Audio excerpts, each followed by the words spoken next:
This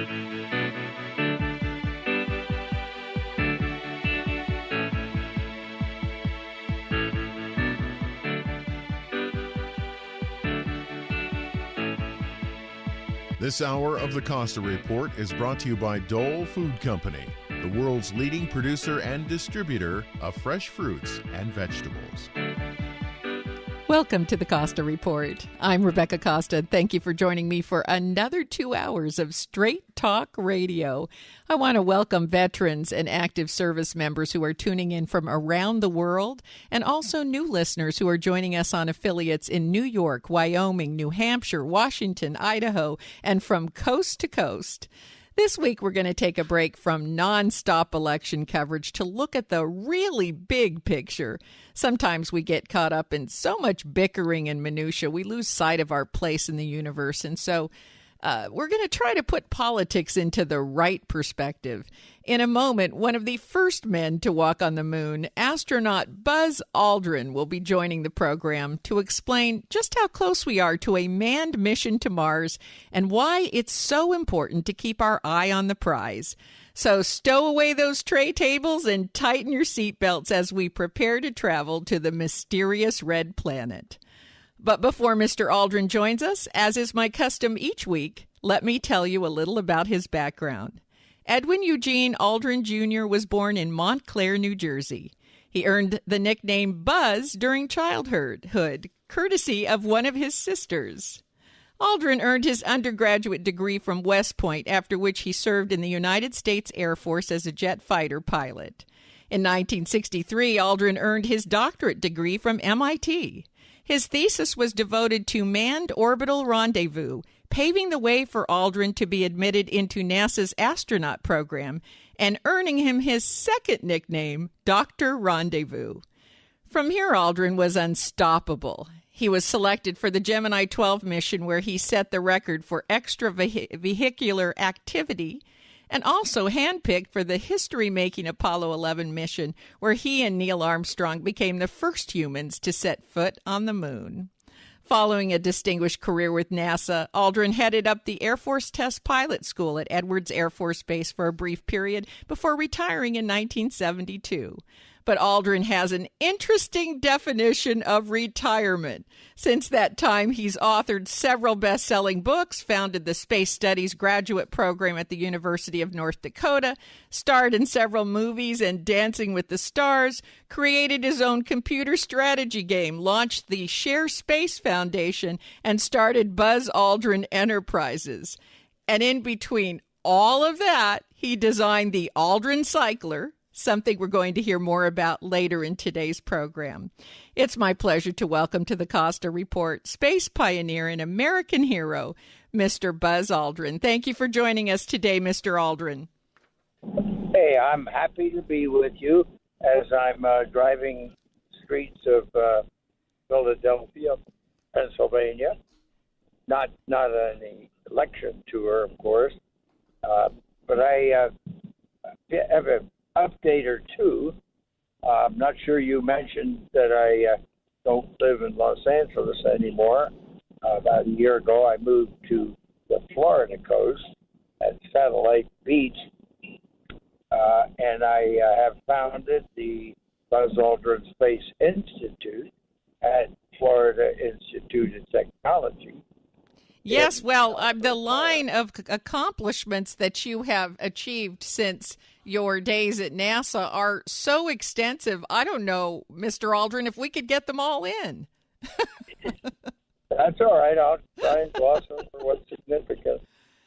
Now, first, let me congratulate you on the release of your newest book, titled No Dream is Too High. And we're going to talk about the life lessons that you write about in the book in just a moment. But before we do, let's talk about something that you have been campaigning for since the 60s, a manned mission to Mars. Now, as I understand it, you feel that the moon could easily be set up as a hub or a staging station for travel to Mars. Is that right?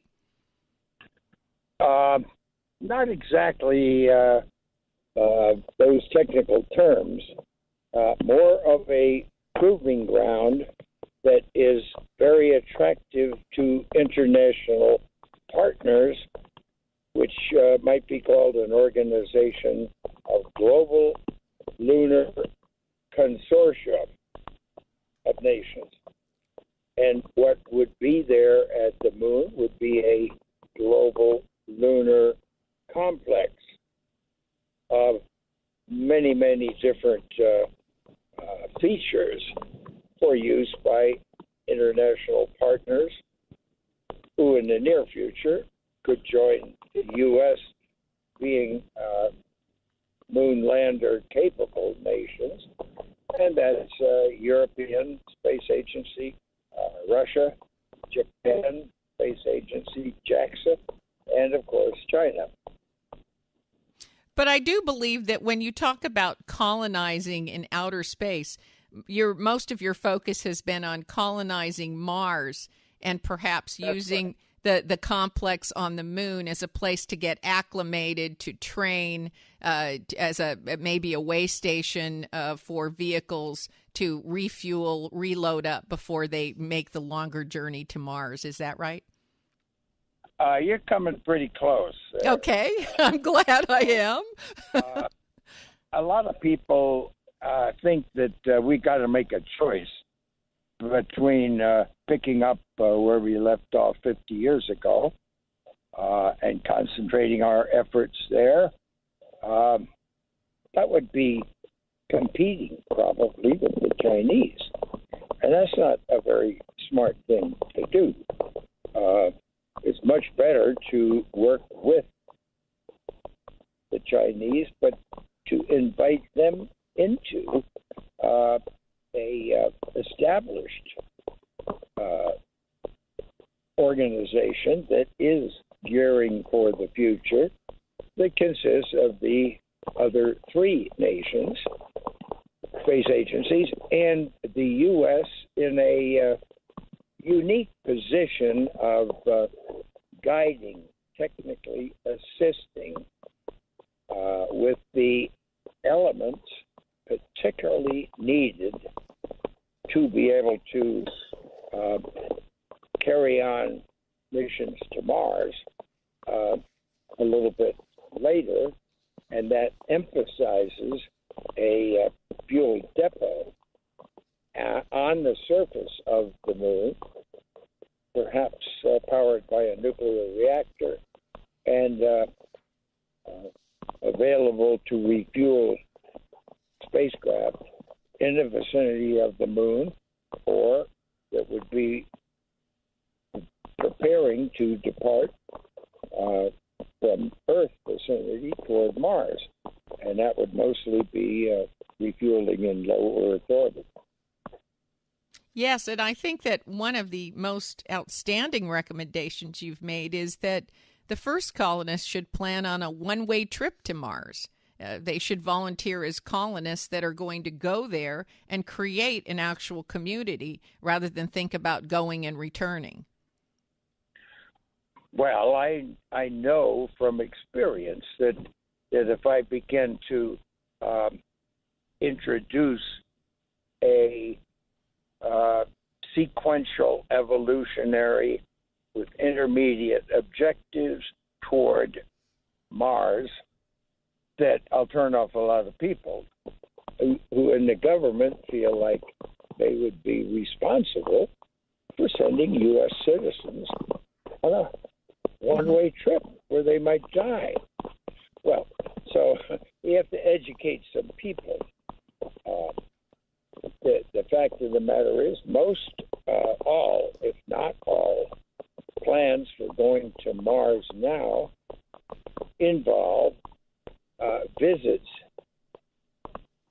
and then departing Mars and leaving it empty or not occupied. And then picking that up again and then leaving it empty. And that's just not acceptable.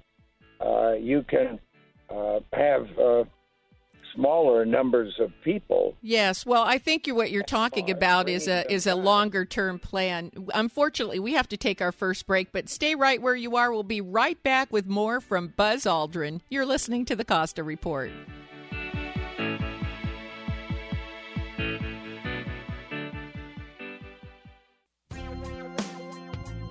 If you listen to the news today, you might come away with the impression that our biggest challenges are political and economic. But if this were true, then countries which have different political and economic systems would be facing different problems. But they aren't.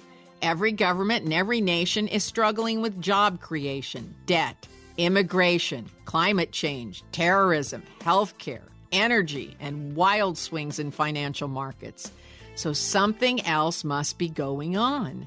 That's why I'm inviting you to get a copy of The Watchman's Rattle, a book which shows how the Roman, Mayan, and Khmer empires once faced similar challenges and what we can do to avoid their fate. Visit RebeccaCosta.com today and get a copy of The Watchman's Rattle, because once you do, you'll never look at the world the same way.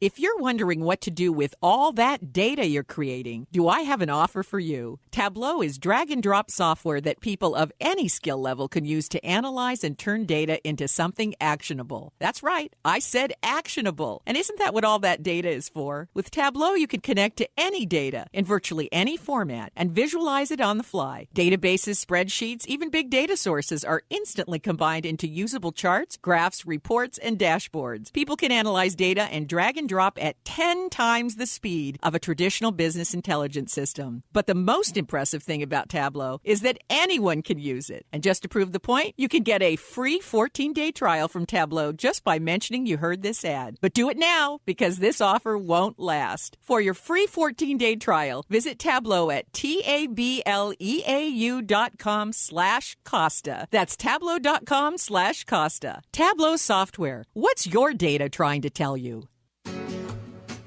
Care from the Heart is a dedicated and professional home healthcare agency that's been serving families in the Tri-County Monterey Bay area for over 18 years. We help our clients and their families handle health challenges with determination, love, and humor. When you work with Care from the Heart, we provide assistance with the utmost respect. Your team will consist of nurses, case managers, and home care specialists who will listen, and you will design a flexible program to fit your specific needs, either short-term or long-term. You might need help with medication, personal hygiene, meal preparation, transportation, companionship, household chores, or pet care. We can even help you with the dreaded insurance paperwork.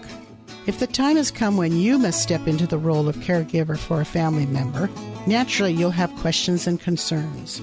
Care from the Heart offers classes that provide specific information and skills you'll need to become the positive and supportive influence your family member deserves. And we protect against caregiver burnout by offering periodic respite care for you. Whatever your individual situation, now or in the future, help is available. For a complimentary consultation, call us at 831-476-8316. We can come to you, or you are welcome to visit our office in Santa Cruz near Dominican Hospital. Our website is carefromtheheart.net. You know that they have the gift bags at the Oscars, right? Yeah. Oh, yeah, full of a lot of expensive stuff. And one of those is toilet paper that costs $60. It's made in Switzerland. Why? High Alpine Swiss toilet paper. Whoa. I don't know. How are you just telling me about this now? I got to find more. I knew you'd be interested. Oh, Rick Steves has an article about European toilet tricks to know before you go. Oh, good. Yeah. Amoxide flushing. Have you heard of that? No, I haven't. So you don't actually flush a toilet. You pour a very high-powered chemical down the toilet. Oh, that would be really useful when people are on vacation. Like a scientist. And they're drunk and you give them high-powered chemicals to pour down the toilet. Swap it out with baking soda and just stand back and laugh. Swedish toilet paper, soft and absorbent. Don't miss Good Morning Monterey Bay, weekday morning 6 to 9 a.m. on KSCO.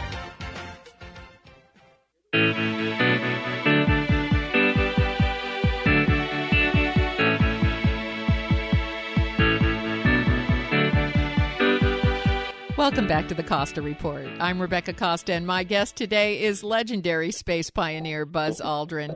And before the break, we were talking about the fact that this idea of visiting the moon or Mars shows a lack of a long-term objective, and you'd like to see that objective be a staged plan for building an international complex on the moon to prepare for an eventual colonization on Mars. So I wanted to give you an opportunity to finish that thought. Well, exactly. Now, the first NASA human mission on Orion is not scheduled until 2023.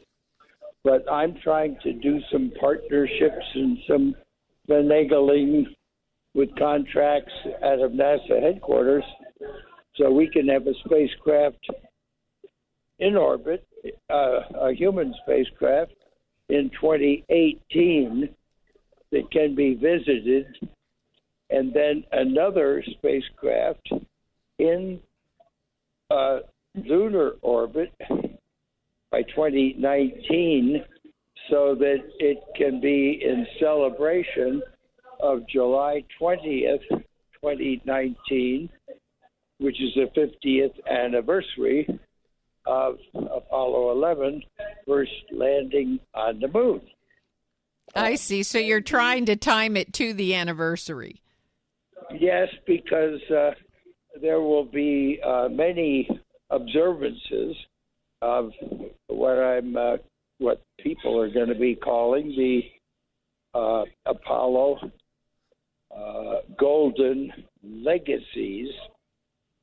These are the 50th anniversaries of some of the last Gemini missions, and notably, 1 week after the next president takes office, we'll be observing the 50th memorial of the tragedy of Apollo 1. Mm-hmm. And that occasion is, I'm sure, going to be noted 1 week earlier when the next president, is inaugurated. Mm-hmm. And I think by the time of 2019 that he would be coached and encouraged by many people with like minds to make the following observation on July 20th, 2019. I believe that this nation, within 2 decades, should lead international crews to land on Mars. Now, that'll be by 2040, and of course, many things need to be done leading up to that, and that will involve expanding a replacement space station in low Earth orbit for primarily commercial reasons, and it will be located very close proximity to the Chinese space station at 20 or at 42 degrees, the same inclination, and we will be building up facilities at the moon that will be much more attractive and much easier to do than the Apollo missions for the nations of Europe, Russia, and Japan.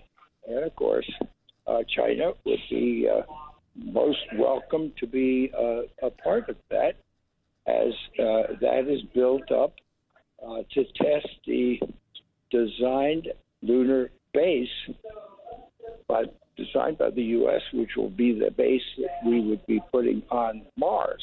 Mm-hmm. Now, all of these things are actually dependent on having an inexpensive cargo vehicle of some type. I mean, we can't really accelerate the build out of any of these programs, not space stations, not a complex on the moon, not colonization in Mars, unless we can have a fairly economical, large payload, reusable orbital vehicle of some type. So you must be very thrilled about Jeff Bezos's recent success. Oh, well, I certainly am. Now, he's working toward suborbital flights. Yes. Which would take tourists up over 100 kilometers. Now, that's quite a ways away from being able to take people into orbit. Sure, but it's a bit of a first step. Well, but we need a step that has to be undone or untied. Mm-hmm. That is a government-designed heavy lift launch provider that is built on 1970s technology that supported the shuttle, which is no longer flying, yes. and was going to be a part of President Bush's Constellation program, which was canceled, but it would have been called Ares 5, but now it has the name of Space Launch System.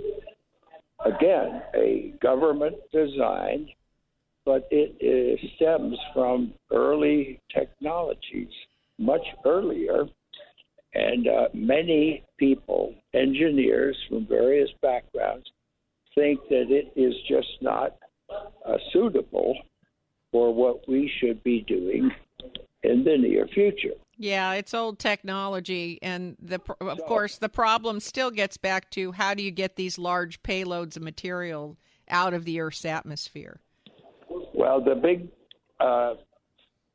problem is political. It's because of the Washington, D.C. establishment. We've heard that term recently, but that applies to the congressional appropriations that are allocated to NASA that cause NASA to build certain space features in certain states and certain congressional districts.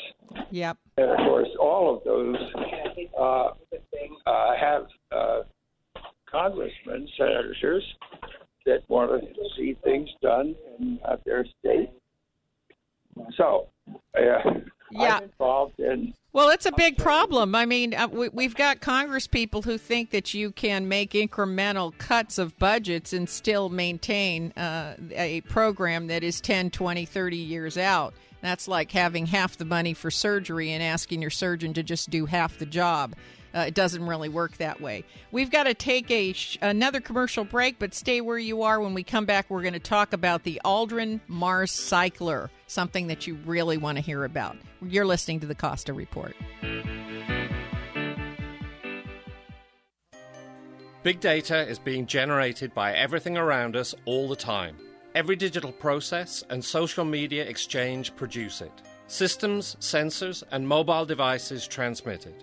Big data is arriving from multiple sources with ever-increasing velocity, volume, and variety. It's becoming the world's newest resource for competitive advantage, allowing decision-making to move from the elite few to the empowered many. The escalating demand for insights requires a fundamentally new approach to architecture, tools, and practices. To extract meaningful value from big data, you need optimal processing power, analytics capabilities, and skills. Find out how IBM Big Data and Analytics can transform your business. Visit www.ibm.com/bigdata today. That's www.ibm.com/bigdata. Many questions cloud the 1937 disappearance of Amelia Earhart. Was she captured by the Japanese? A spy for the U.S.? Did the plane safely land elsewhere? Thursday, October 15th, 7:30 p.m., room 450, Cabrillo College. Dr. Tom King will talk about archaeology on Nikumamoro. New answers to old questions? Please join me, Karin Johansson, and the Santa Cruz Archaeological Society, October 15th, 7:30 p.m., room 450, Cabrillo College. Hi, registered pharmacist Ben Fuchs here. I've been studying healthy bodies for 35 years, and what I've got to tell you may shock and surprise you, but if you listen up, it may change your life. Everyone has heard of the nervous system, but were you aware that we actually have two of them? One that's associated with healing and rest and relaxation, and a second that's associated with degeneration, anxiety, and stress. And if we're dealing with any health challenge, chronic activation of the second stress nervous system is likely involved. In fact, almost all health challenges involve activation of the stress-based so-called sympathetic flight or fight nervous system. Even if it doesn't appear that way upon initial observation, you can rest assured that if something is breaking down in your body, this emergency response system has been activated. The stress component may not be obvious, but if we're health challenged in any way, the stress nervous system has probably been activated. So to find the root of your health challenge, find the stressor. Whatever it is, find the stress nervous system trigger. It may involve something you're worried about, your job, relationships, financial situations. It may be a bacteria, it may be a food intolerance, shortage of oxygen, or a combination thereof. It's like that kid's game Where's Waldo, where you have a bunch of distracting art and colors and you have to find that little Waldo character. Hot flashes, hypertension, even, God forbid, cancer, as terrible as they may be, are really nothing more than the manifestation, and sometimes chronic, long-term, decades-long manifestation, of Waldo poking you in the ribs. Whatever your health challenge is, you have only one question you need to answer. Where's Waldo? Pharmacist Ben here, urging you to go to kscohealth.com to order Beyond Tangy Tangerine, the Healthy Start Pack, and other nutritional supplements that I personally use and recommend. You can purchase these premium quality products at wholesale prices online at kscohealth.com. That's kscohealth.com. I'm the pharmacist that believes that staying healthy and strong is not only about medicine, it's about giving your body the raw materials it needs to do its work. Go to kscohealth.com. Make sure you check out the cool videos, too, at kscohealth.com. That's kscohealth.com. Coast Paper and Supply has been family-owned and operated since 1948. They have a wide array of products available, including brand name and eco-friendly cleaning supplies, paper goods, and compostable plates, cups, and cutlery. Whether your needs are for business or home, Coast Paper and Supply's friendly and reliable staff have what you're looking for. They even accommodate special orders. You can find them at 151 Josephine on River Street in Santa Cruz, Monday through Friday from 8 a.m. to 4:30, or call at 831-423-3350. Coast Paper and Supply is a proud member of Think Local First.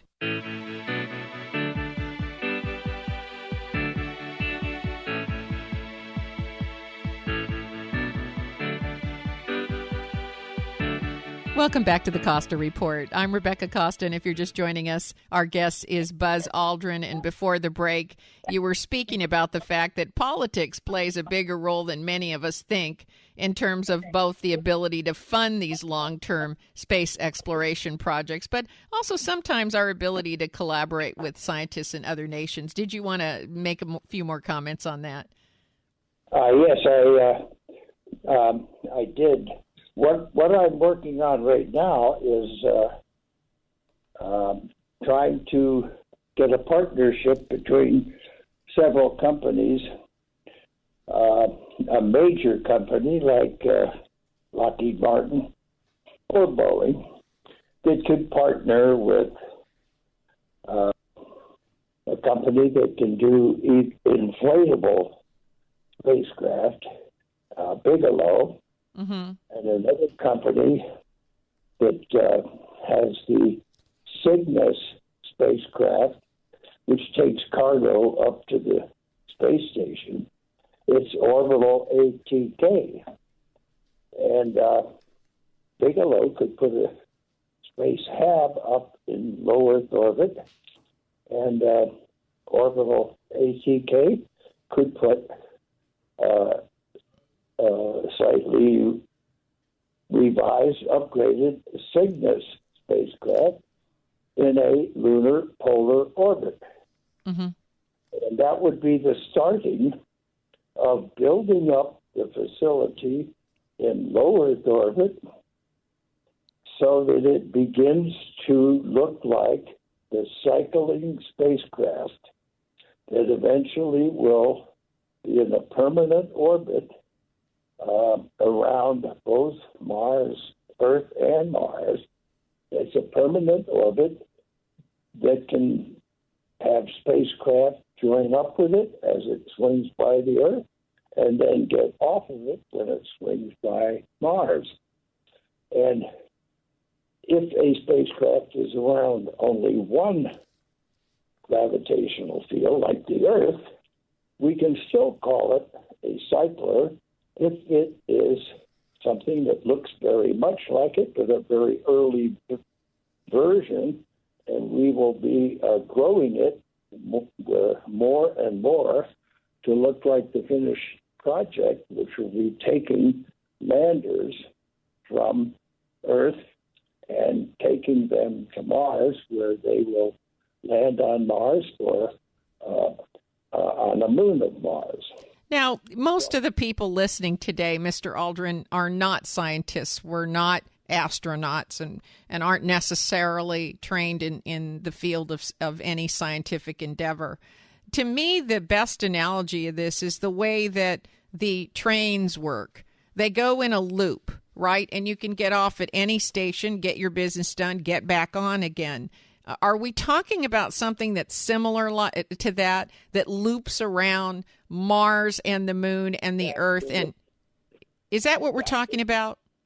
Absolutely. And it goes back to after I retired from the Air Force, I discovered in 1985 that after working on Earth and Moon cycling orbits, yes, complete, that NASA wasn't too interested in those. So it was suggested by a retired administrator of NASA who had presided over our first landing on the moon in 1969. So he encouraged me to look at Mars, and after discovering the great similarity, I was able to discover a Aldrin cycler that would swing by the Earth, 5 months later, swing by Mars, and then come back and do that again every 26 months. And there's only one orbit like that, and that's the frequency every 26 months that the Earth catches up with Mars, and you can transfer between Earth and Mars or Mars to Earth. So this is a wonderful thing. That what this is for our audience listening today, what this is similar to a subway system or a train system that is in a constant looping system, except for that it's only going to stop at your station every 26 months or so. Then you can board it and you can get off, and you'll be able to either get off at the moon or get off on Mars. And if you think about that, not the moon. So you won't be able to stop at the moon? There would be no way to unload at the moon? No. Okay, only in Mars. All right. Well, I didn't understand that. I need to go back to my science courses. No. Because this has to be understood by congressional staff people and congressmen and senators and White House staff people and people all over the nation. So that's why I'm trying to be as basic and straightforward as I can. Now, this Aldrin cycler in 1985 was not accepted immediately. It was noted, but recently Purdue University has investigated that cycler, and with my encouragement came up with a better cycler, but it doesn't do it in the same 26 months. It does it in twice that, 52 months. Mm-hmm. So you need two cyclers that can then have the additional feature that they can swing by the Earth. A year and a half later, they swing by the Earth again after resupplying from the Earth. Yes. Now they can take. And the wonderful thing about this can be set up so that there are regularly scheduled large payloads that can move between the Earth and Mars. Well, not quite, but you're trying real hard. I am trying hard, Mr. Aldrin. Thank you for acknowledging that. Now, this cycler swings by the Earth at a relatively high velocity, and it has taken a fair amount of fuel to establish it. But once established, yes, then it doesn't require any fuel to speak of. But it still requires to rendezvous with that a more amount of velocity and fuel than you would want to use for delivering cargo, food, modules that people would be living in, building the base. But when you're delivering people, crew members, you want to get them there in about 6 months. So that time, but we want to build up the base on Mars before we put the people there. So we learned how to do that for progressively 1, 2, 3, 4 different nations when they develop their space programs to be able to occupy the design base at the moon that we designed and they built, and then they landed. But we bring them together because they're not going to all land maybe half a mile apart, maybe a mile apart. So the U.S. has the task of assembling and connecting from a distance. Yes, being a leader and bringing everyone together and coordinating this effort, I think is what you're saying.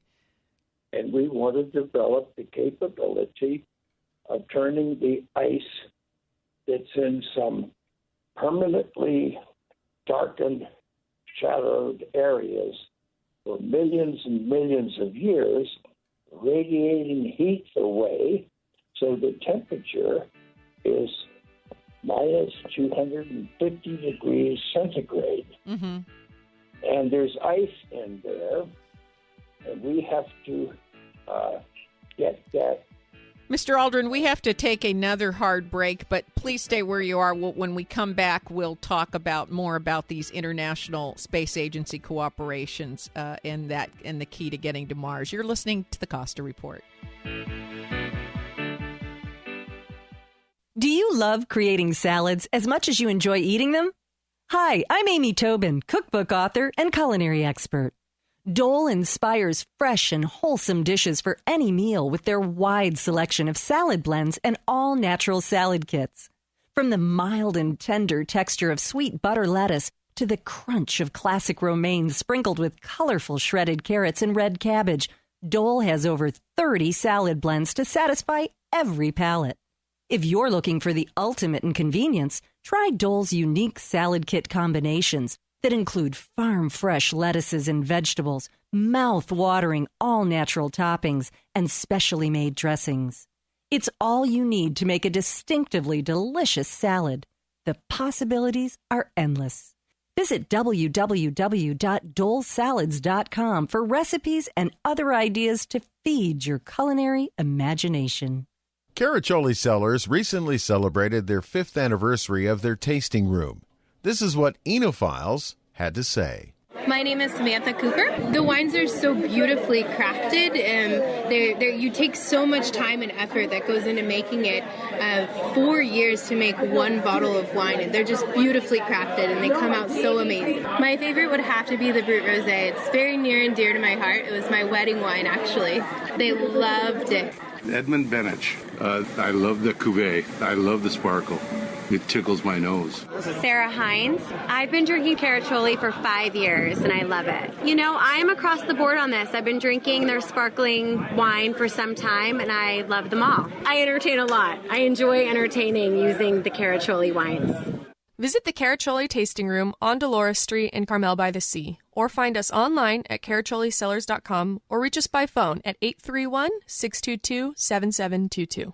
Spring is in the air, and that means it's time for... What, allergies? Easter bunnies? No, Charlie. It's time for electrical safety. Of course. Hello, Charlie Friedman here with Chris Jensen from JM Electric. Spring is the season for safety. That's right, Charlie. Every year, thousands are injured or killed by electricity around the home. But thankfully, we now have incredible technologies today, like arc fault circuit interrupters and tamper-resistant receptacles that can protect you from those electrical fires and shocks. JM Electric is happy to help folks out with a free home assessment to see if any of these devices or our current safe testing services are a good fit for their home. Don't get a free tap dancing lesson from your electrical circuitry. Give my friends at JM Electric a call. They'll come to your home, have an expert look at your electrical systems, and tell you what can be done to make your home safe, just like they did for my home, and their visit won't cost you a dime. Give JM Electric a call at 422-7819 or visit jmelectric.com or on Facebook and tell them Charlie sent you.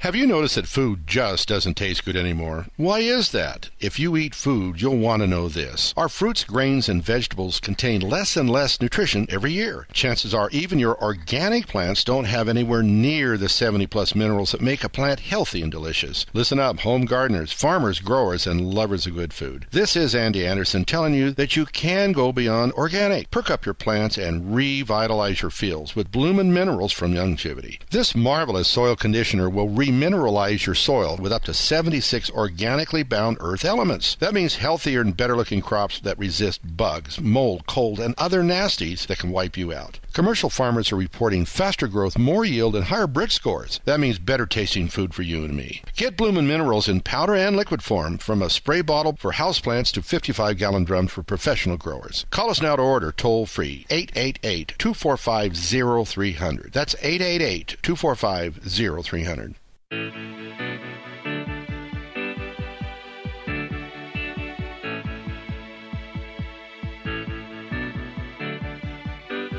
Welcome back to the Costa Report. I'm Rebecca Costa, and my guest today is Buzz Aldrin, who I am doing my best to keep up with, and who has a new book out titled No Dream is Too High. I have to once again mention that he seems like that to me seemed like the perfect title of a book from a man who set historic records so high above our planet. I apologize, Mr. Aldrin, for having to interrupt you to go to break, but you were beginning to talk about the ice which can be found in the valleys of Mars. No, it's at the moon. The moon. Well, haven't they found? Haven't they located some ice patches? Yes. Yeah, on Mars as well. Yeah, that's right. We haven't really pinned down exactly where the ice is that's left over from oceans that at one time covered parts of Mars, and then the lack of a magnetic field allowed the atmosphere to be stripped away by the solar wind that comes from the sun. Yes, we're learning a lot about those solar winds these days. And without that, the atmosphere is dissipated some, and it's carbon dioxide, much lower pressure, like about 100,000 feet here.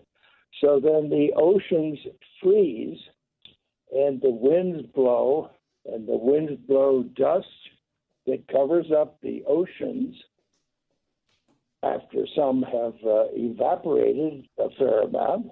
So that's sort of the conditions, at least that's my version of the conditions at Mars. Now, at the moon, never had an atmosphere, never had any lakes, but the ice, the ice really that's there is from impacts of asteroids over a long period of time. And since craters near the pole, South Pole in particular, where a big asteroid hit and left a lot of shaded areas because the sun doesn't beam directly down on it as the moon goes around the Earth once a month. So these areas are being identified more and more precisely. And that's where we want to land and build a base right around where we can have a fuel depot that will take the ice, very cold, heat it up to melt the ice. Yes. And we have current going through the water, direct current plus and minus, and we collect bubbles bubbling up with gas, hydrogen, and oxygen. Now, we need to make that liquid, hydrogen and oxygen, and that's very, very cold. And we can use electricity to do that, or we can pipe it back down into these shaded craters This is my idea. Right. But in layman's terms, I think for listeners today, what you're saying is these resources have been identified on the moon. They've also been identified on Mars. And we have the technology now to leverage those resources to create now complexes and colonies. We know the science that will be needed, and we know the resources exist. And I think that, that gives us, I think, a legitimate reason to start that process and start that planning, and maybe even to accelerate it. Now, I'm going to run out of time here, so I'm going to switch gears for 2 seconds here, because I don't want to lose you before we talk about your new book, No Dream is Too High. I had an opportunity to read it the last couple of days. Fantastic book. One of the important messages in your book is our attitude toward failure. And I believe that I read that one of your first experiments on the moon was a failure. You were deciding not to jump back up to the first rung of the ladder to determine how much force it was going to take you to make it to that first rung. But, that was only one of many failures that you just looked at as an opportunity and rose above. And I thought your book was extremely inspirational. What motivated you at this point to write this book?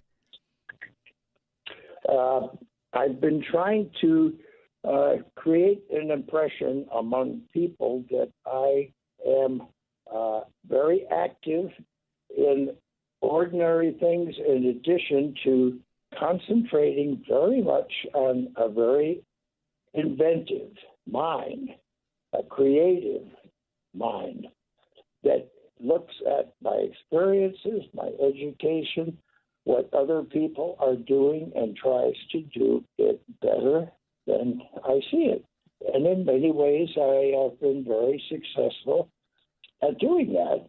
I took an oath when I entered West Point at age 17 to serve my country. That's precisely what motivates me now. But now I'm looking into the future and using the experiences, the knowledge, and what I can understand and make better for the future. And I've been very, very encouraged, even just recently, to realize that a fuel depot on the moon and a low orbit where we can send the less expensive commercial crew and cargo, that they can stay for periods of time in orbit. And that's what we did in Apollo. Yes. They only stayed there for a short time, and it didn't have refueling. So now we can launch landers with refueled propulsion stages that they join up with without people in them and without fuel in them. And they can go to an orbit where they can have a reusable fuel tanker, get fueled up, put the people in them, then they land, people get out, they refuel from the depot on the surface, go back up to the orbit, refuel again, and bring more people. We now have reusable landers and a very inexpensive way of getting people there. This is much, much better than we did during Apollo. Yes, absolutely. But it takes, it takes courage to be you. I mean, you put these ideas out there. Let's just go back to MIT. I mean, you were the first guy to come up with an actual practical rendezvous and docking station, the same technology that we use actually today, a version of. And now you've got the Aldrin cycle. You put your ideas out there and you have such passion that failure doesn't seem to bother you. Well, flying fighter aircraft, you want to shoot down the enemy aircraft, but you train to do that with a target that moves along. And now in your flight of 4 aircraft that are part of your friendly flight, you set up a pattern that allows you to make the near perfect intercept of that cloth target as it's towed by. And Yes. that's what I did with that target in Earth orbit for the Gemini spacecraft to get on the near perfect trajectory, try to pick what that trajectory was, and then test out guidance. And people hadn't thought of things like that, whether they were fighter pilots or not. Yes. Then we did that so well in the Gemini program, the pilots were, the astronauts were familiar with it. So we carried over and did that in Apollo because it had adopted a much more efficient method of going to the moon than was previously used, which would use 2 Saturn V's. Now, unfortunately, Mr. Aldrin, I hate to stop you because we could talk to you for hours. I mean, obviously, we don't get a guest often that has so much content to share with our audience, and I want to thank you for the time that you've given us today. Before we say goodbye, I want to take a moment to thank you for your service to our country. Thank you, Mr. Aldrin. Well, I want to thank all the veterans that are listening in and people overseas. We are making America great again. Thank you, Mr. Aldrin. My guest next week is rumored to be at the top of the GOP candidate's pick as vice presidential running mate. Former governor of Arizona, Jan Brewer, will be joining us to talk about the measures Arizona took to secure the state's southern borders and crack down on illegal immigration. Don't miss Jan Brewer next week, right here on the only news program that puts policy ahead of politics. Now stay tuned for another hour of Straight Talk Radio. You're listening to the Costa Report. Every day our world gets more complicated. Not only is new information coming at us faster than we can manage, new regulations, technology, and the effects of globalization have made it much more difficult to succeed. That's why I wrote The Watchman's Rattle, a book that, for the first time, explains how complexity makes it hard to separate facts from fiction, and eventually causes us to make important decisions based on unproven beliefs. And not just us, our leaders also fall prey to this phenomena.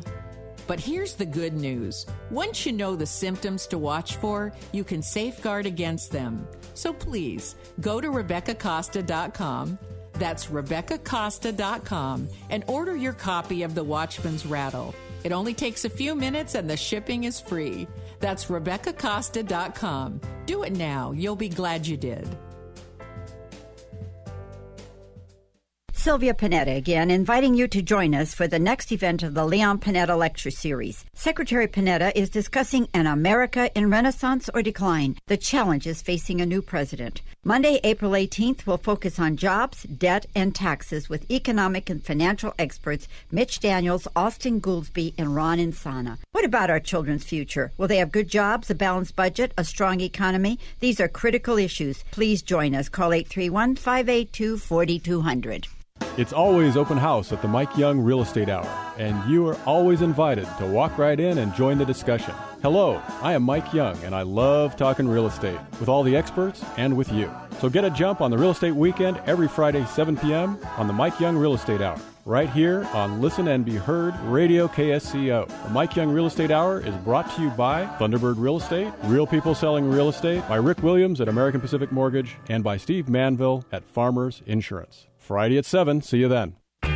Serving Northern California for over 65 years. This is KSCO Santa Cruz.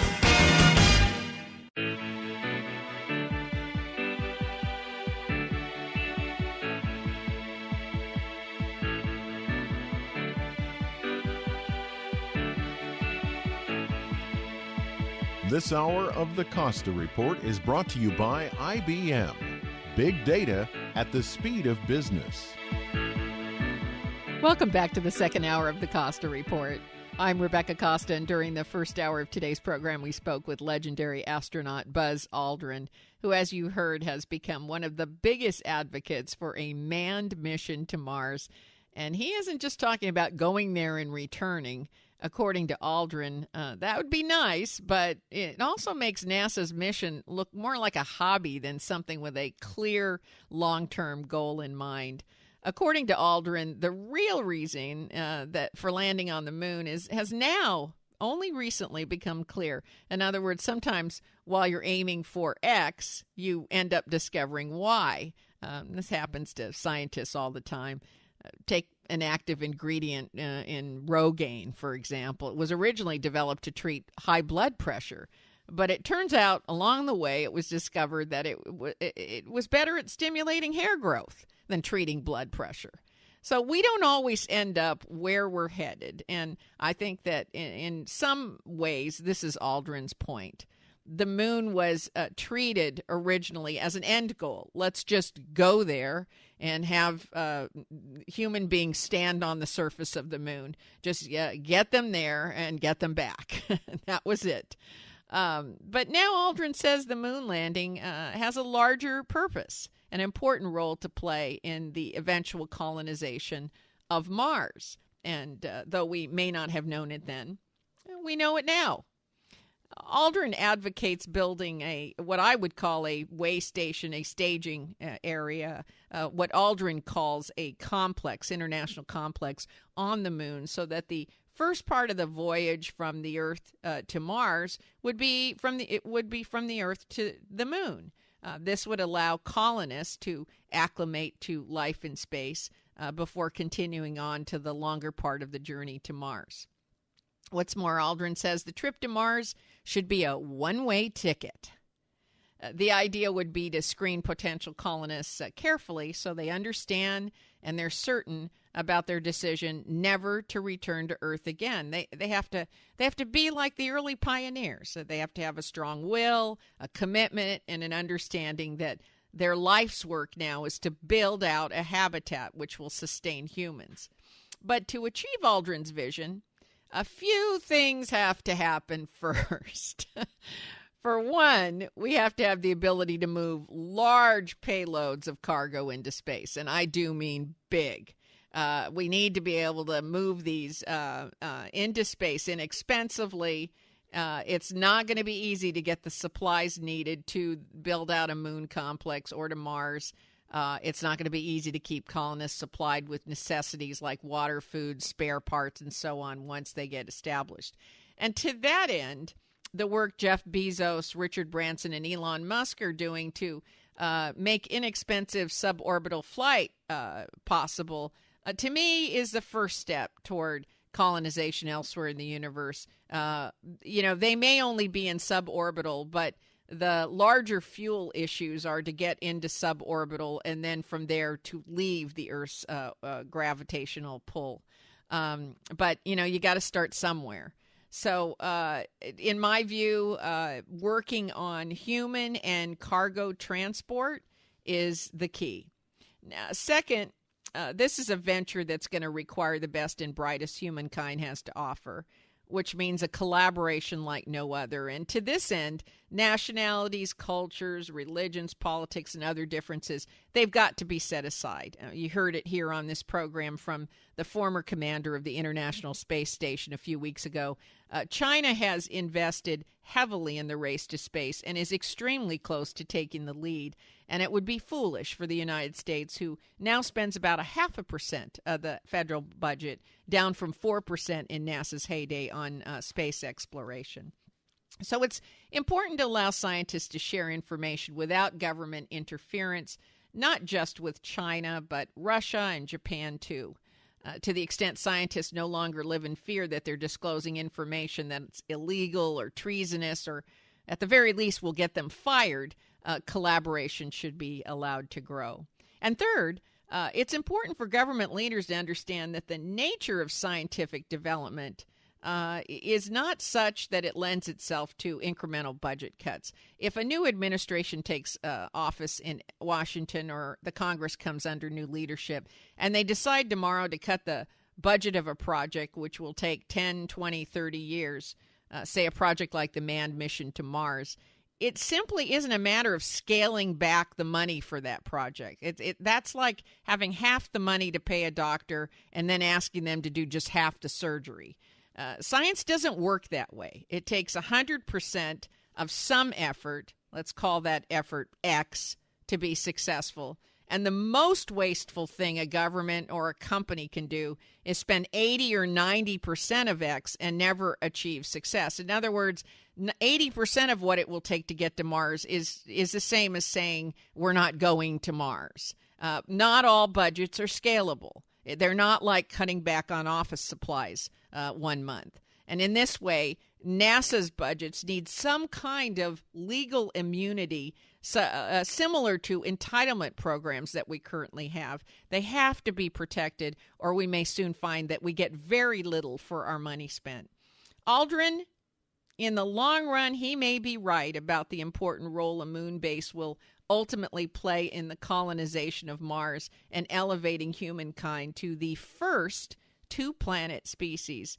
And the Aldrin cycler looks like it may play a very key role in that endeavor. Aldrin's been right about so many things and has demonstrated a courage that is rare among our species. Only a fool would bet against that kind of tenacity and track record. On that note, we're going to have to take another short break. When we come back, Charles Friedman and Bill Graff will be joining me for our weekly roundtable. You're listening to the Costa Report.